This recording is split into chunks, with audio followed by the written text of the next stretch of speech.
Banda Harjo, sebuah desa di tepi kali kota Semarang yang dikenal dengan industri ikan asapnya. Di sini, perempuan-perempuan tangguh memainkan peran kunci dalam proses produksi. Tidak hanya dengan penggerak ekonomi keluarga, melainkan juga sebuah simbol pemberdayaan bagi perempuan. Di sini kita akan melihat bagaimana proses pembuatan dari ikan asap itu sendiri, dimulai dari bahan baku, bagaimana proses pengasapan, dan tentunya sampai ke bagaimana proses pendistribusian. Dan ini dia sentra ikan asap Kampung Banda Harjo.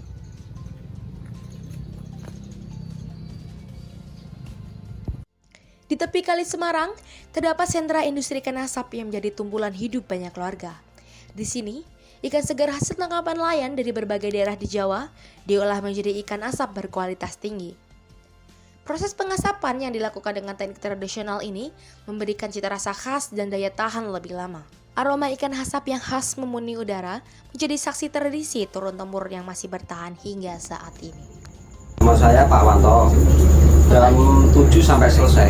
Kalau pertama itu kan saya bersihkan dulu, kepala saya potongin.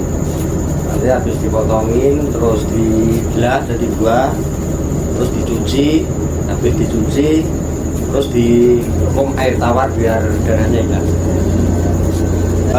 Kalau yang ditus sama biting itu nanti bagian ibu. Kerajang itu tidak tentu. Kalau kerajang ikan itu kadang saya, kadang ibu. Kalau kepala itu hampir 1 jam.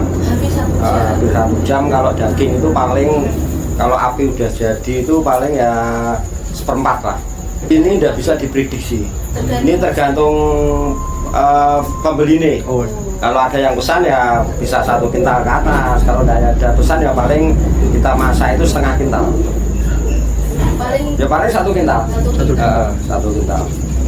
1 kintal itu jadinya paling 28 kilo. 28 kilo, kalau kepala itu 24 kilo. 1 kintalnya. Naik tidak bisa kalau kepala. Turun malah bisa. Ini dari Jakarta itu. Kebanyakan dari Jakarta, terus Purbalingga. Pembeli itu kalau sini ya dari kampung sendiri, biasanya dari kampung. Kalau dari Jakarta, Kalimantan itu kan buat rumah makan. Rumah makan itu kan tidak tiap hari. Jadi sekali ambil itu paling minim 20 kilo, nanti buat 1 minggu. 1 minggu habis pesan lagi gitu. Kan hanya online. Tiap hari, cuma hari Minggu libur. Hari Minggu tidak boleh ngasap. Tiap hari memang nggak boleh. Di balik suksesnya sentra ini, terdapat sosok-sosok perempuan tangguh yang memegang peran kunci. Mereka bekerja tanpa lelah, mengolah ikan menjadi produk berkualitas tinggi yang tidak hanya digemari di pasar lokal, tapi juga menembus pasar nasional. Meski harus menghadapi berbagai tantangan, para perempuan ini terus berjuang mempertahankan industri ikan asap di Banda Harjo, yang menjadi tulang punggung ekonomi bagi keluarga dan komunitas di sekitarnya. Nama saya Bu Yani, ya kurang lebih 10 tahun. Ini dari anak turun ke ibu. Jadi ibu aja? Enggak, dari anak saya malahan. Dulu ibu ikut anak. Terus saya diajak anaknya suruh bantu, dipelajari ini itu, terus sudah sampai bisa semua menguasai. Dilepas, saya dipercaya sama anak saya suruh megang ini, pengasapan ini. Sampai ya kurang lebih 10 tahun lah. Ya kita pinter-pinter ya Mbak, namanya orang tua, anak ndak satu ya Mbak, banyak kan sudah kebiasaan bangun pagi.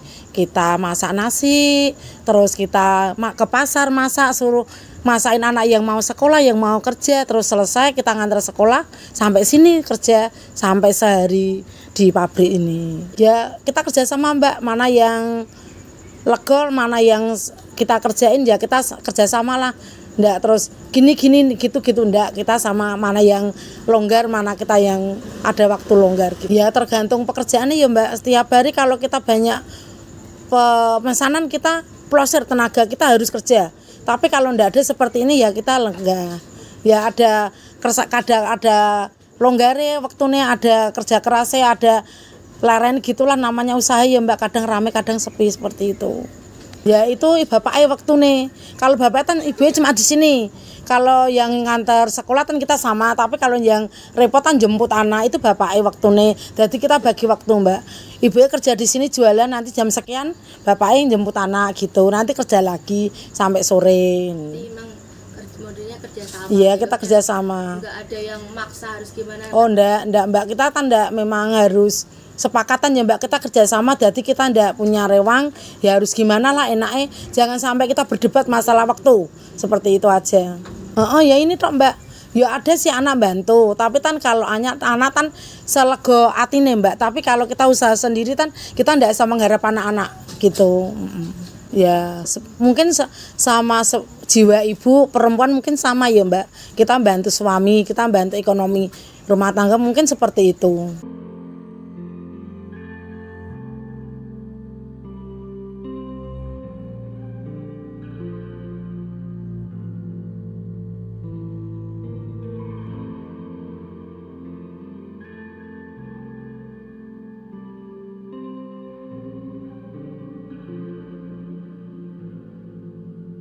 Perkenalkan, nama saya Bapak Nur Hadi.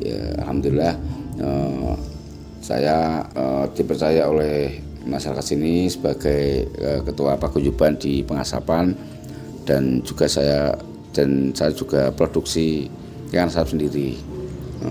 Pertama kali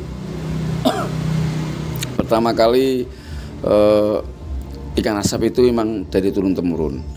Dulu sebelum tahun 90-an itu berada di lokasi perkampungan, di lokasi wilayah padat penduduk, karena pada tahun 90 ada lahan kosong, terus direlokasikan oleh pemerintah untuk pindah ke sana semua, supaya di lingkungan penduduk biar tidak tercemar oleh asap dari pengasapan itu sendiri.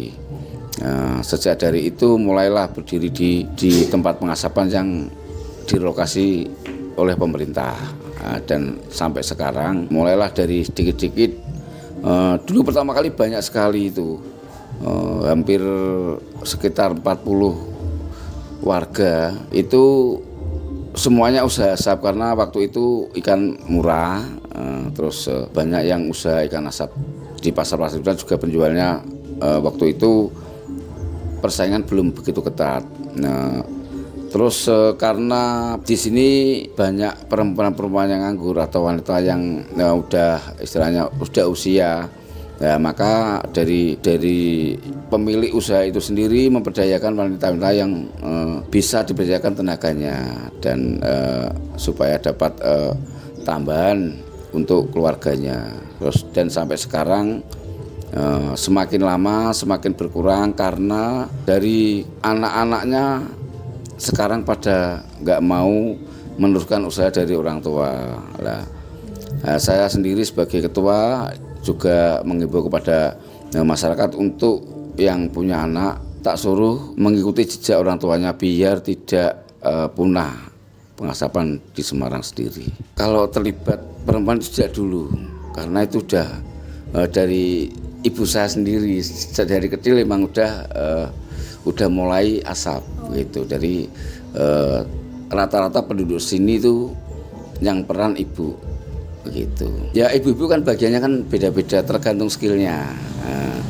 Ada yang bagian motong ikannya itu, ada yang bagian tusuk pakai lidi, ada juga yang bagian ngasap.